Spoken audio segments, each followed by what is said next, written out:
15 বছর ধরে প্রতিশ্রুতি সার হুগলির আরামবাগে নেই কোনো স্থায়ী ডাম্পিং গ্রাউন্ড। তাই ময়লা ফেলতে ভরসা দ্বারকেশ্বরের পাড়।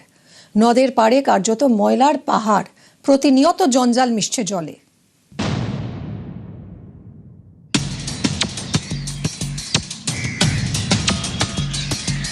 শতাব্দী প্রাচীন আরামবাগ পুরসভা, অথচ স্থায়ী কোনো ডাম্পিং গ্রাউন্ড নেই।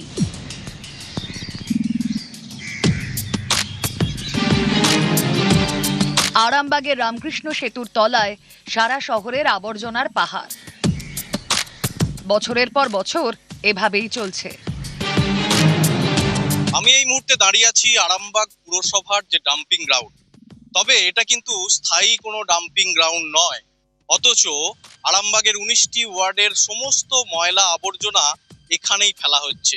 গত 15 বছর তৃণমূল পরিচালিত পুরসভা চলেছে, কিন্তু তা সত্ত্বেও স্থায়ী ডাম্পিং গ্রাউন্ড করতে পারেনি আরামবাগ পুরসভা।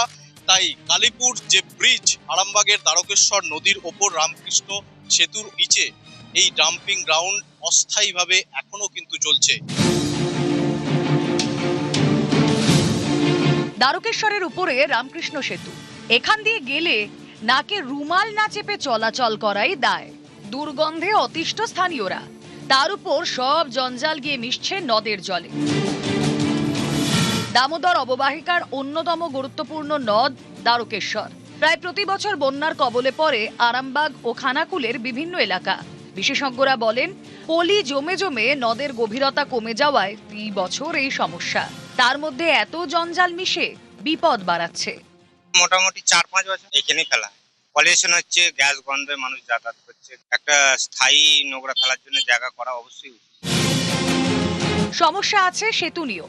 পূর্ত দফতর রামকৃষ্ণ সেতুকে আগেই দুর্বল বলে চিহ্নিত করেছে। স্থানীয়দের আশঙ্কা, এভাবে বছরের পর বছর সেতুর তলায় ময়লা ফেলায় আলগা হয়ে যাচ্ছে ভিত। দুর্গন্ধ উঠছে, নিজেরও ক্ষতি হচ্ছে, নিজেই ফেলাই সব দীর্ঘদিন ধরেই দেখছি। আরামবাগ থেকে শুভদীপ ঘোষ, নিউজ 18 বাংলা।